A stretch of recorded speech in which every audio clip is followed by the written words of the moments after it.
ورحمة الله وبركاته. الله أكبر الله أكبر الله أكبر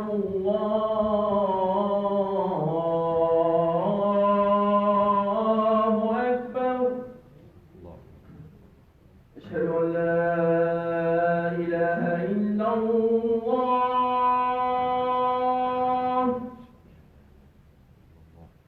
أشهد أن لا إله إلا الله.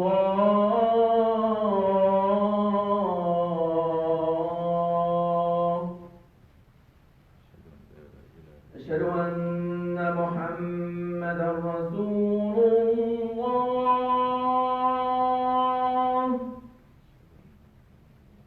أشهد أن محمدا رسول الله.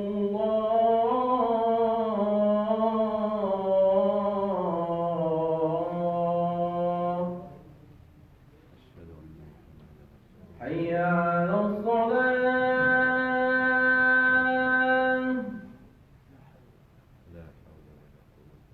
حي على الصلاة.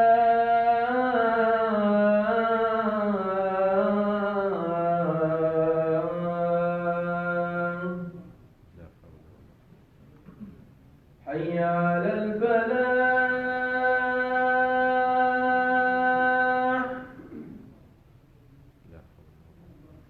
حي على الفلاح.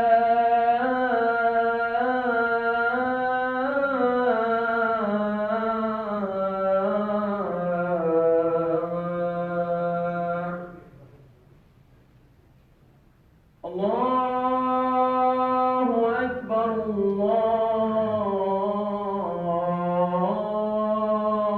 الله أكبر. لا إله إلا الله.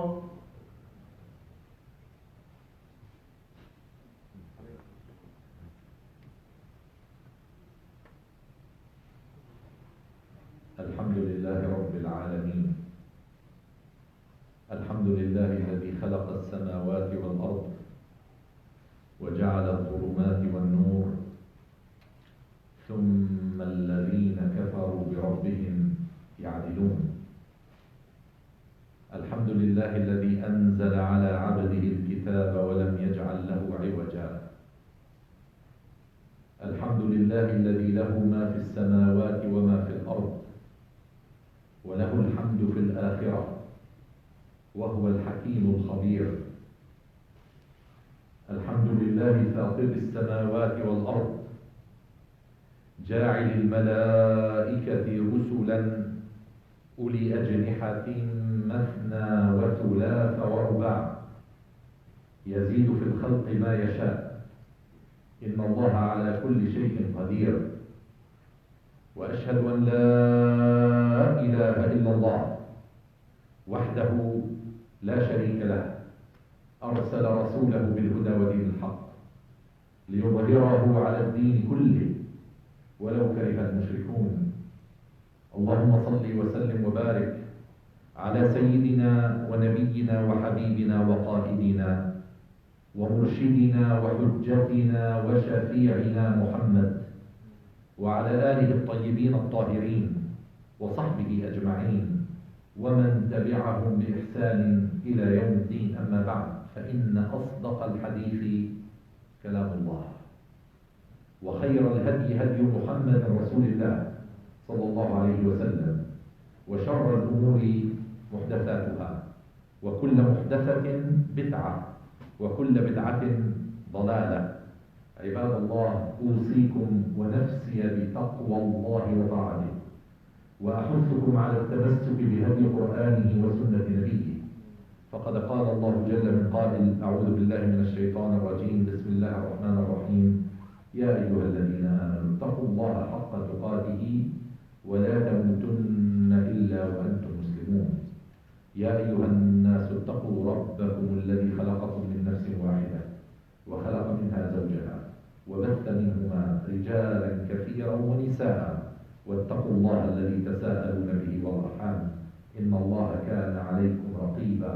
يا أيها الذين آمنوا اتقوا الله وقولوا قولا سديدا يصلح لكم أعمالكم ويغفر لكم ذنوبكم ومن يطع الله ورسوله فقد فاز فوزا عظيما. صدق الله العظيم. My dear brothers and sisters, like all of you, I don't know how many more times I will be using the term unprecedented to describe the year 2020. So many people have already formed their opinion, their conviction, their belief about this year. And it ranges all the way from loss of hope in the future, from becoming so pessimistic, so depressed, all the way to people who couldn't care less, who don't really want to be bothered. However, we as believing Muslims were guided that whenever we have knowledge of something, we should be able to see that Allah subhanahu wa ta'ala communicates with us through divine messages, Rasail Ilahiyya, that nothing happens in this universe, on this planet, in our lives, without Allah subhanahu wa ta'ala intending to send us a message. And therefore, we really need to understand where to go forward from here. Now, or by now, we all know that our government imposed a complete lockdown for the coming month. We have to retreat to our homes, and there are rules and regulations that we need to abide by. We have to comply with every rule set forth by our government. But let me ask me and all of us, what are we going to do in the next month? Is it just an extended holiday? Is it just a time where we will increase percentage-wise our attachment and time spent on our phones? Is it going to be extra time to sleep in and forget about what is happening around us? What are we going to do? Looking at our deen through the lens of the Quran and the lens of the Sunnah of Rasulullah sallallahu alaihi wasallam, prophetic tradition, there's a lot that we need to understand as per what we should be doing in the next month. Don't just leave it like that. Now, it is interesting, as I was researching this topic, it was interesting for me to find out that 15 hadith of Rasulullah sallallahu alaihi wasallam have in them a phrase that actually advises us to retreat home. Retreat to your home and reflect. Ilzam baytak. Ilzam baytak. 15 hadith contain this phrase. Now, it is imposed upon us. We are not going to do it voluntarily, even though our deen advises us under certain conditions to retreat. Go, slow down, leave everything, go, sit, quote unquote, in your kahf, in your cave. And I will come back to what the Quran is telling us and why there is a surah that Rasulullah sallallahu alaihi wasallam advised us that every Friday, every Jumu'ah, you should recite Surah Al-Kahf. Yes, we know that in Surah Al-Kahf there are 4 separate stories that are interconnected for those who want to find out how it is there. There is so much connection between those 4 stories, but they are not meant to be our weekly entertainment. They are not just for us to enjoy and read them every Friday just for that. No, there is a lesson in every story that we understand and we abide by. And that's why if you keep learning this lesson every week, your life will change. Your life will become better. The Kahf, the cave, is our own home. So in the next month, we are forced to retreat to our cave. But we are going to reflect as Rasulullah ﷺ advised us in a hadith that is rated as fair, Hasan, and it is recited by Ibn Hajar al-Asqalani in his voluminous book, Fath al-Bari, whereby we are told, listen to this, I will say it first in Arabic and I will try to translate. إِذَا رَأَيْتَ شُحًّا مُطَاعًا وَهَوًا مُتَّبَعًا وَدُنْيَا مُؤْثِرَةً وإعجاب كل ذي رأي برأيه فالزم بيتك وأمسك لسانك وخذ ما تعرف ودع ما تنكر وعليك بخاصة نفسك ودع عنك أمر العامة.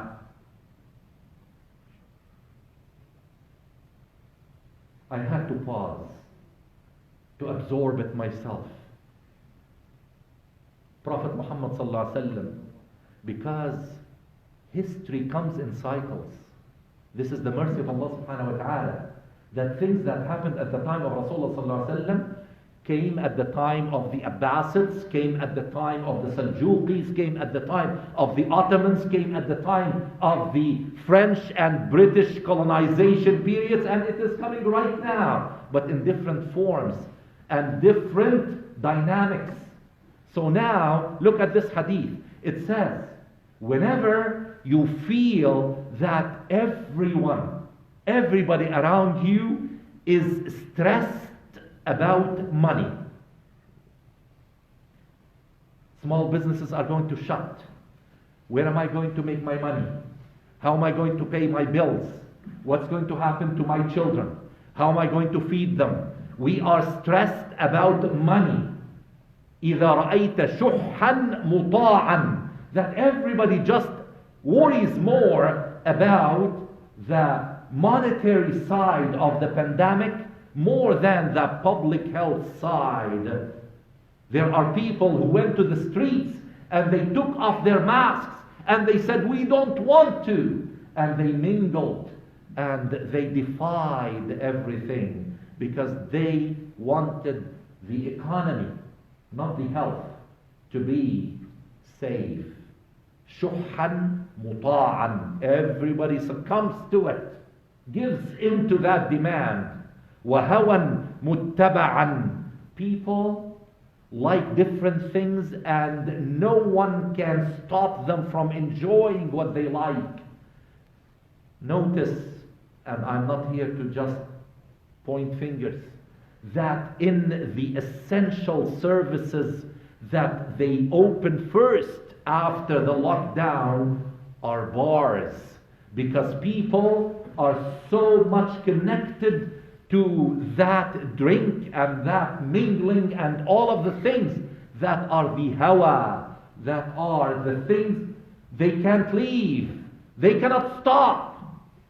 وَدُنْيَا مُؤْثِرَةً. When people start to think more about this dunya, much more than the akhirah, the hereafter, this is dunya mu'thira. And listen to this, وَإِعْجَابَ كُلِّ ذِي رَأْيٍ بِرَأْيِهِ. Now, people are so opinionated the vaccine is going to kill us in 3 years. The vaccine will introduce little microchips under our skin. The vaccine will do this. Others will say, no, don't listen to that. And people say, no, I know that this is what's going to happen. Opinionated. وإعجاب كل ذي رأي برأيه. And Rasulullah sallallahu alaihi wasallam, by the way, told us, if you don't know enough about something, keep quiet. Don't talk about it. That's what he told us. Don't just talk about anything and everything if you don't know. Because then in this same hadith, he said that you should وَخُذْ مَا تَعْرِفْ وَدَعْ مَا تُنْكِرْ. That if you know something real well, talk about it. If you don't know enough about it, if you're not a medical doctor, if you're not an infectious disease specialist, if you are not someone who is in the front lines of the health services, then don't talk about this. And as a matter of fact, there is a قاعدة شرعية, that there is a rule in our deen that if there are two things that potentially they could be dangerous, yet one is less dangerous than the other, then you should do the one with the less danger. So if the vaccine is dangerous, but it is less dangerous than the spread of this pandemic, you should take the vaccine. And I'm not here to advocate anything, even though there are many hadith even about the practice of medicine and how you shouldn't talk about it. That's why you should, talk to people that you trust in this field. Now, whenever these things happen, and they are happening, all of these things that Rasulullah ﷺ mentioned are happening all around us. You know what Rasulullah ﷺ said? He said, retreat to your house, retreat to your cave, which is your house, and amsik lisanak. Don't talk about things. Don't talk. Just reflect. And he said, وَعَلَيْكَ بِخَاصَّةِ نَفْسِكَ. Now, Ibn Hajar al-Asqalani, he explained خاصة نفسك. He didn't say, mind your own business as an individual. He said, no. Try to regroup your family. Try to re-establish those ties with your extended family, with your friends. Talk to each other. Ask each other how you're doing. Do you need any help? Would you require me to bring you some groceries? Would you try to relive your Islam, your deen, through those relationships. This is what we are supposed to do.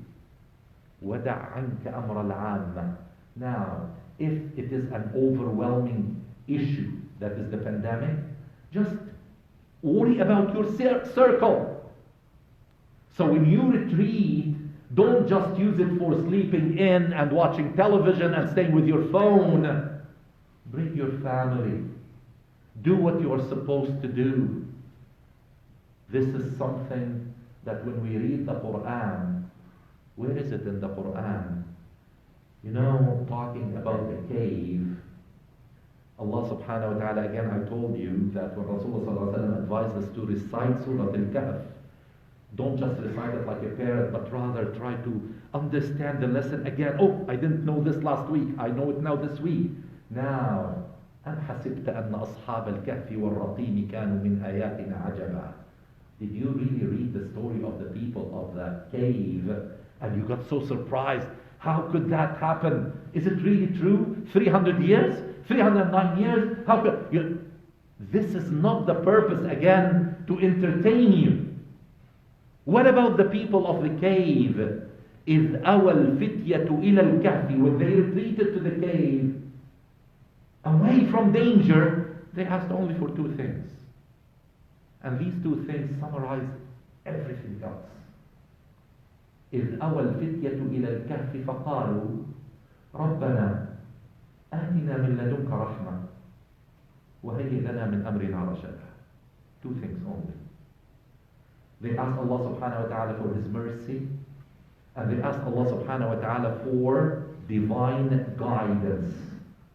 Now mercy, rahmah, in the Quran, it's again, when you research these things, you find, I'll say, Allahu Akbar, I didn't know that before.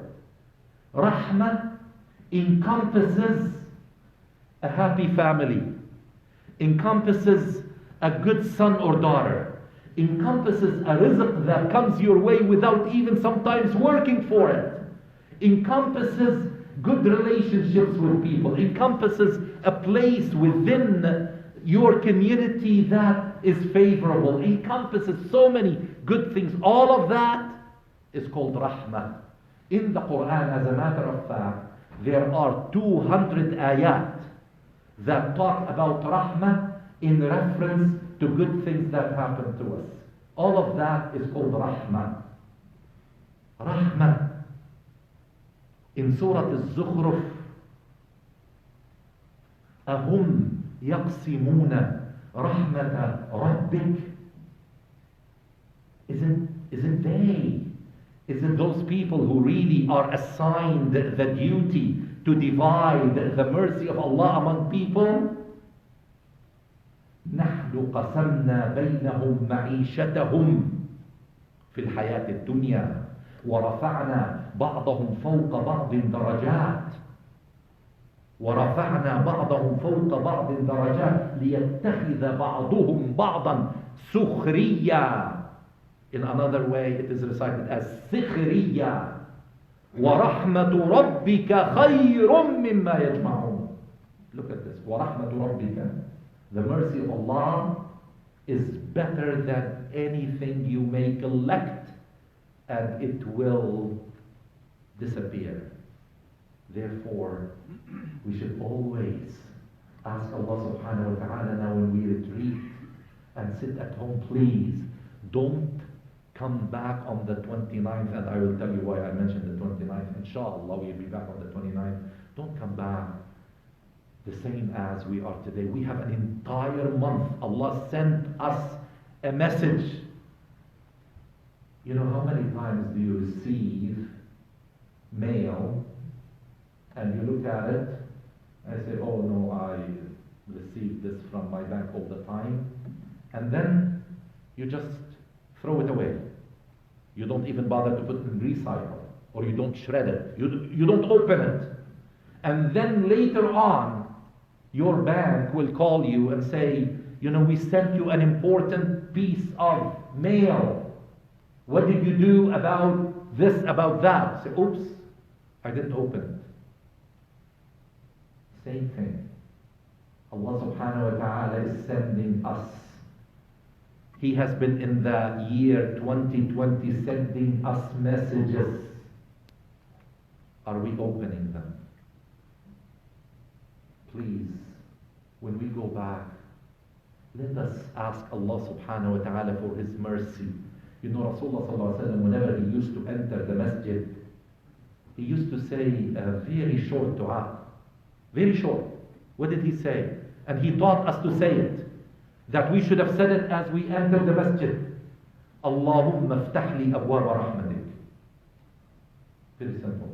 Oh Allah, open the gates of your mercy for me. I'm entering a place where I will be focused on seeking your rahmah. Please open the gates of your mercy for me. And as he used to leave, he used to say, Allahumma aftah li abwaba fadlik. Oh Allah, open the gates of your favors as I'm making a living, as I'm going outside. Communication with Allah subhanahu wa ta'ala all the time. So these people, the people who entered the cave, they asked Allah subhanahu wa ta'ala for rahmah and for divine guidance. You see, in ayah number 10, we are told that they asked Allah subhanahu wa ta'ala to give them rahmah and to give them divine guidance. And in ayah number 16, فَأْوُوا إِلَى الْكَهْفِ يَنْشُرْ لَكُمْ رَبُّكُمْ مِنْ رَحْمَتِهِ وَيُهَيِّئْ لَكُمْ مِنْ أَمْرِكُمْ مِرْفَقًا. That okay, enter and Allah is going to answer your dua. So we really need to realize the importance of rahmah and divine guidance. أقول قولي هذا وأستغفر الله العظيم لي ولكم فيا فوز المستغفرين. May to ask Allah subhanahu wa ta'ala, He will accept our dua. آمين يا رب العالمين.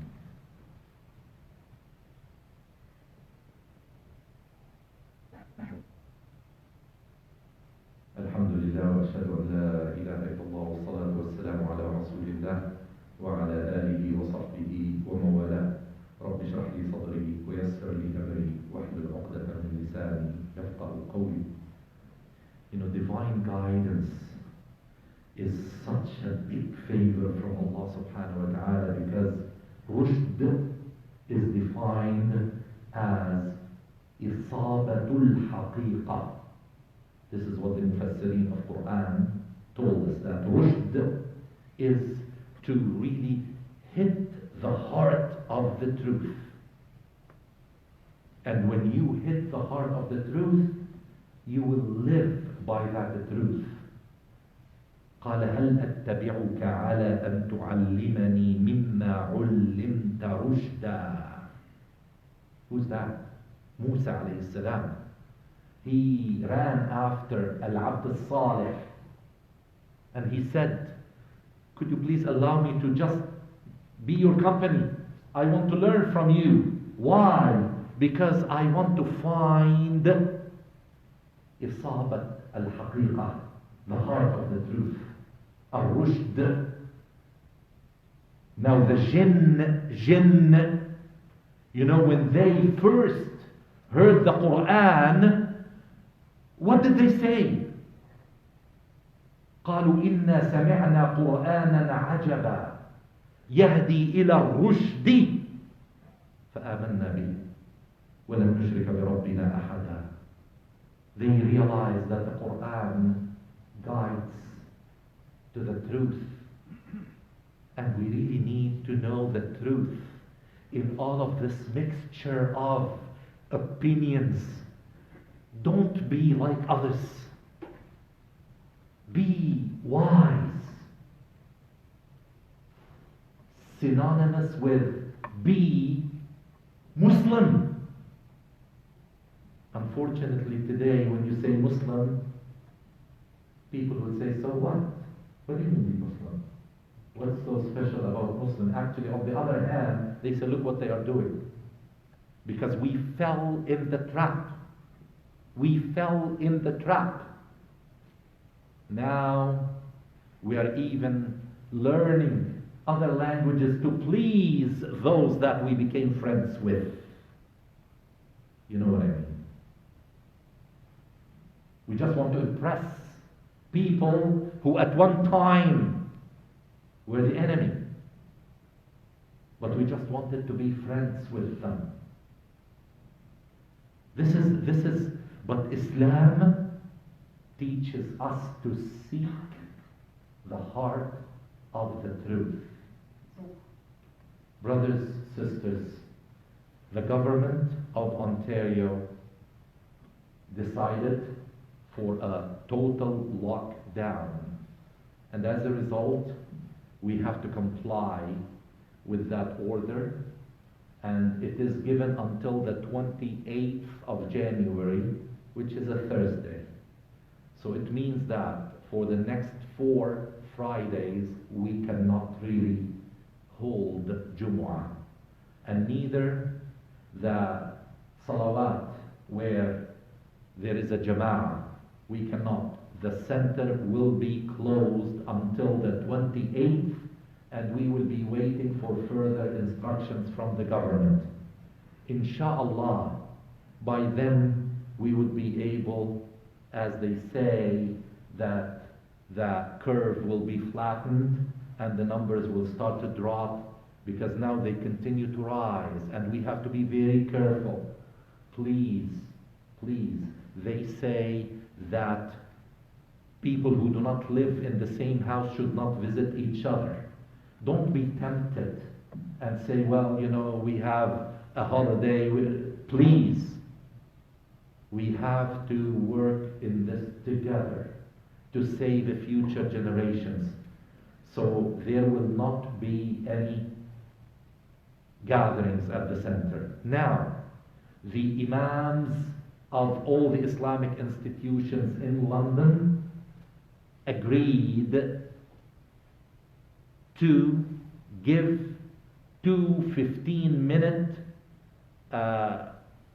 admonition, nasiha, on Friday. Don't just let Friday come and say it's like any other day. You have to think at the time of Dhuhr that it would have been Jumu'ah. You have to think about it.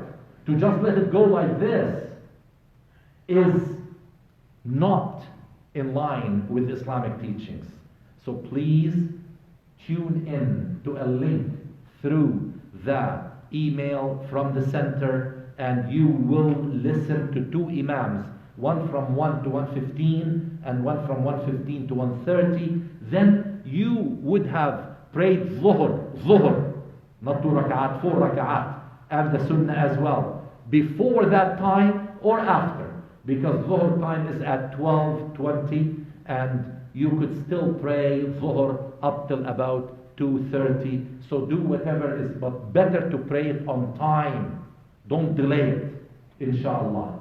اللهم صل على محمد وعلى آل محمد كما صليت على إبراهيم وعلى آل إبراهيم وبارك على محمد وعلى آل محمد كما باركت على إبراهيم وعلى آل إبراهيم في العالمين إنك حميد مجيد. اللهم اغفر لنا ذنوبنا وخطايانا وإسرافنا في أمرنا وكفر عنا سيئاتنا. اللهم أرنا الحق حقا وارزقنا اتباعه، وأرنا الباطل باطلا وارزقنا اجتنابه.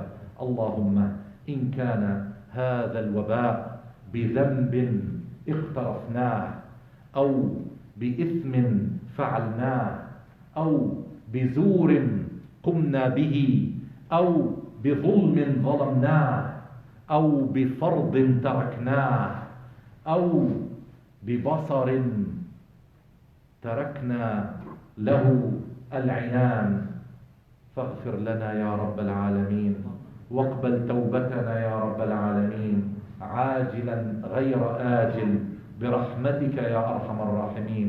اللهم أحسن خاتمتنا في الأمور كلها. اللهم كن معنا ولا تكن علينا، وارحمنا واهدنا إلى سبيل الرشاد برحمتك يا أرحم الراحمين. عباد الله، إن الله يأمر بالعدل والإحسان وإيتاء ذي القربى وينهى عن الفحشاء والمنكر والبغي يعظكم لعلكم تذكرون. اذكروا الله العظيم يذكركم وادعوه يستجب لكم ولذكر الله أكبر والله